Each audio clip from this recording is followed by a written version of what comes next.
Hello students, एक बार compound के बारे में देख लेते हैं। देखो, कंपाउंड हमारे पास क्या होता है। A compound is a substance made up of two or more element. Element हमारे पास क्या था, सिंगल तरह के पार्टिकल से मिलकर बना था। अब अगर मैं एलिमेंट को कंबाइन कर दूं तो हमारे पास क्या आ जाएगा, कंपाउंड आ जाएगा।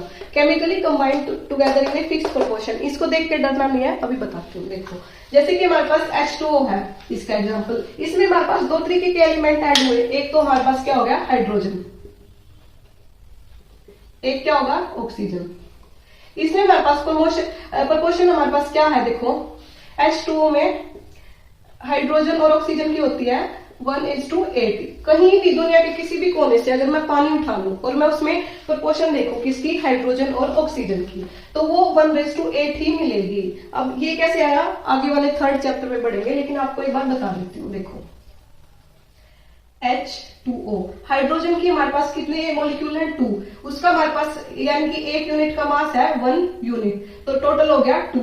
ऑक्सीजन के एक मॉलिक्यूल का, एक एलिमेंट का हमारे पास मास होता है 16।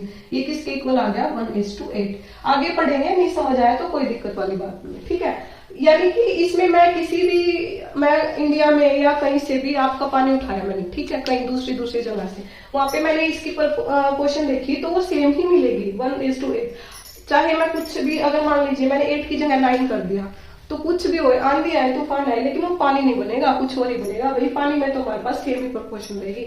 Same in the case of CO2। तो हमारे पास कंपाउंड क्या होता है बेटा, दो या दो से अधिक अगर मैं एलिमेंट को कंबाइन कर दूं और वो फिक्स प्रोपोर्शन में हो, ठीक है, तो वो हमारे पास क्या होता है, कंपाउंड होता है। इसकी कुछ प्रॉपर्टी देख लेते हैं। देखो, element in a compound combined together are in a fix proportion. ये तो मैंने अभी एक्सप्लेन किया कि आप उसको, मान लीजिए मैंने कोई भी H2O का एग्जांपल दिया है, यहाँ पे कहीं से भी उठाऊं तो वो फिक्स प्रोपोर्शन में ही होगा, तभी वो बनेगा। ऐसा नहीं है कि 1:9 में मैं इसकी बना दूं कि पानी बन गया, नहीं बनेगा जी वो, ठीक है। नेक्स्ट हमारे पास क्या है, the compound can be separated from its particle. हम क्या कर सकते हैं, अगर मैं इसको केमिकल प्रोसेस के अंडर लेके जाऊं तो हाइड्रोजन को अलग निकाल सकते हैं, ऑक्सीजन को अलग निकाल सकते हैं। तो कंपाउंड को अगर हम केमिकल प्रोसेस के अंडर लेके जाए तो बेटा जी उसके अलग अलग जो एलिमेंट है जिनसे वो बना है, उन एलिमेंट्स को हम अलग अलग प्राप्त कर सकते हैं, ठीक है।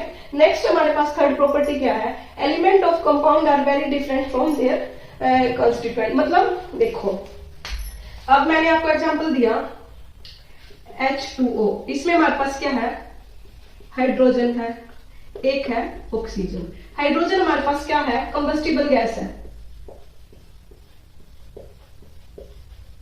आग पकड़ लेती है। ऑक्सीजन क्या करती है, स्पोर्ट करती है आग को,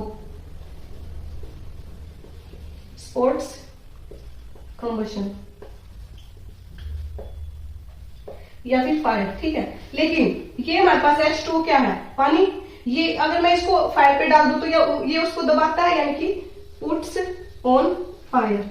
तो इसके जो ये एलिमेंट्स हैं और जो हमारे पास कंपाउंड है, इनकी प्रॉपर्टी क्या होगी, डिफरेंट होगी। एलिमेंट्स जो है कंपाउंड की वो डिफरेंट प्रॉपर्टी शो करेंगे, और जो हमारे पास मेन कंपाउंड बना वो अलग प्रॉपर्टी। सेकंड, हाइड्रोजन हमारे पास क्या है, गैसियस फॉर्म।